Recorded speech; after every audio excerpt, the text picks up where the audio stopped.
Bismillah, alhamdulillah, wassalatu wassalamu ala rasulillah sallallahu alayhi wasallam. Allahumma la sahla illa ma ja'altahu sahla wa anta taj'alul hazna idha shi'ta sahla. Allahumma a'inni ala dhikrika wa shukrika wa husni ibadatik.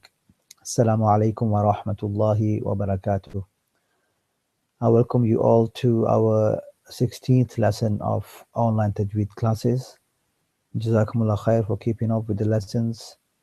Please make sure you have covered all the previous lessons and then you start lesson 16. It's very important for you.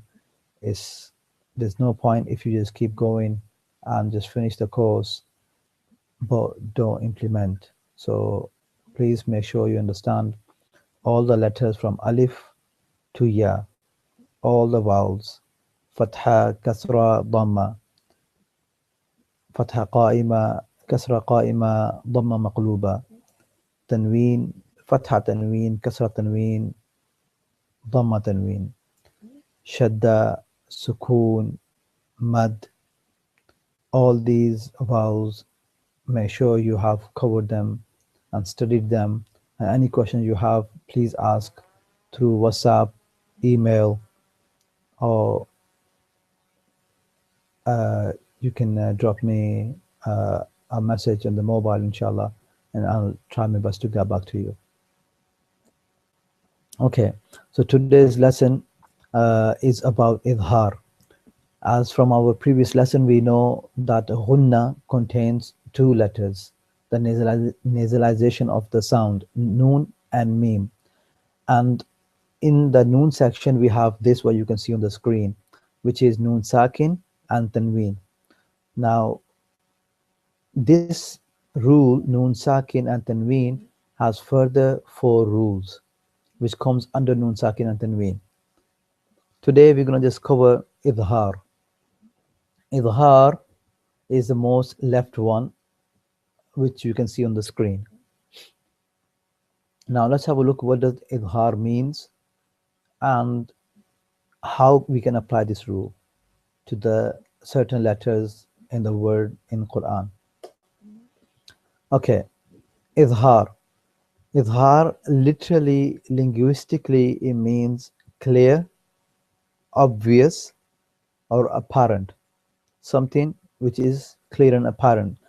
As for the students who are Urdu speaking students, you know the word Ith'har, zahir, something which is apparent. And basically, Ith'har is to pronounce the letters with its clear, obvious, apparent manner without any changes, meaning the noon itself. Yeah, so we're talking about the noon section. So the noon section, what's going to happen to noon section? Are we going to do the nasalization of noon section? Are we going to hide the noon? Are we going to present or pronounce the noon completely or partially? They're all different rules. So for Ith'har, it has to be clear and apparent. What has to be? The noon itself. The noon itself has to be clear and apparent. Okay, now when is supposed to be clear and apparent? Okay, as you can see on the screen, it says the rule when the noon sakin or tanween, okay, is followed by any of these 6 letters. Now if you focus on these 6 letters, which is ha, hamza, ha, kha, ain, and ghain. If any of these 6 letters they come after noon sakin or tanween, then the ghunna will not be made. The ghunna will not take place. The nasalization of the sound will not take place, meaning the sound coming from the nose will be stopped and there has to be a clear and apparent sound of the noon. It'll get clearer when you see further slides and example, inshallah. Okay, this is what I mean. So the noon is, as you can see on the screen on the right hand side of the arrow, and after the noon after the noon, the letters of Ith'har will come. Yeah? Not necessarily, but if they do, then the rule of Ith'har will be applied, meaning the noon itself will be read clearly and it will be obvious. And as we studied in the last section, the tanween we use in this rule is because the noon sound, the end sound is in the tanween as well. For example, ban, bin, bun. So the end sound is there, the noon sound is there. So after these tanween, if any letter of Ith'har comes, then these will be pronounced clearly. The end sound will be prominent. The noon sound will be obvious and apparent. Now let's have a look at some examples. Now, as I mentioned, if you look at the most right-hand side column, Hamza, Ha, Ain, Ha, Ghain, Kha. Now, these are the 6 letters. If they come after Noon Sakin or Tanween, it could be a Fatha Tanween, it could be Kasra Tanween or Dhamma Tanween, then the rule will apply, which is Ith'har, meaning the Noon sound will be clear and apparent. I'm repeating this again and again. It's very important to know that the Noon will be made apparent. Now let's have a look at the first example of Hamza. We have Man Amana. So the N sound is clear in the middle where it's red. Man Amana. So I'm not reading as Man Amana. I'm not reading as that. I'm reading as Man. The noon sound is clear. Man Amana. On the second row, in Hadha. Third row, Man Amila. Fourth row, Min Hakimin. Fifth row, Min Ghillin. And the last row, Min Khairin.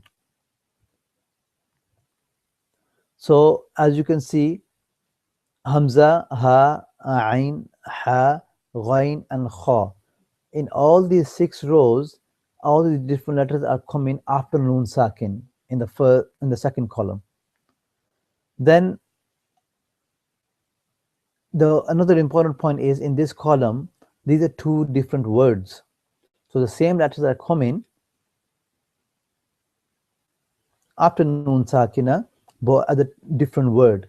Now in the next column, as you can see, that is a joined word, like yan'auna, yanhauna, al-an'am, tanhituna, tanhituna, fasayunghiduna, al-munkhaniqatu. So all these letters, as you can see, are from Hamza to Kha. Then we have 3 last columns, which are the examples of Tanween, like Adhabun, Alimun. Now all these red color are the letters which are the letter of Ith'har. Salamun, Hayya. Ajrun, Azimun. Ghafurun, Halimun. Yeah. So the second last column, you can see Kafarin, Athimin. Qawmin, Hadin. If I read the same wrong way, which would be Qawmin Hadin, that's I'm doing gunna there. But the Ith'har rule is if the ha comes after tanween, then we read the end sound clear and apparent. Then we have the last column. So the last and the 6th row in the last column, there's the word aliman khabiran. So I would request each and every single individual to please practice these words by paying attention that what exactly is happening there, So we have very good example on the screen. Follow these and you will practice Hamza, Ha, Ain, Ha, Ghain and Kha. Just few more examples I put together for you to look into Quran. As Allah subhanahu wa ta'ala says in Surah Falaq, yeah, which is chapter 113, ayah number 5. وَمِن شَرِّ حَاسِدٍ إِذَا حَسَدٍ. So this verse here, as you can see, the third word hasidin idha. So hasidin is tanween and afterwards is alif. Then we have Surah Quraysh. In here you can see the many examples of gunna, but of idhar, it's a last word. Min khawfin. After noon sakina, there's a letter kha. There's a letter kha after noon sakina. And kha is the letter of idhar. The last one, Surah Fil, Tayran ababil. Yeah, last two words. Tayran. So if I give you an example of Surah Al-Fatiha, for example, we read every day, صراط الذين أنعمت. So there's a noon sakina on noon. So if the noon is sakin, then the letter afterwards, we need to look which letter is it.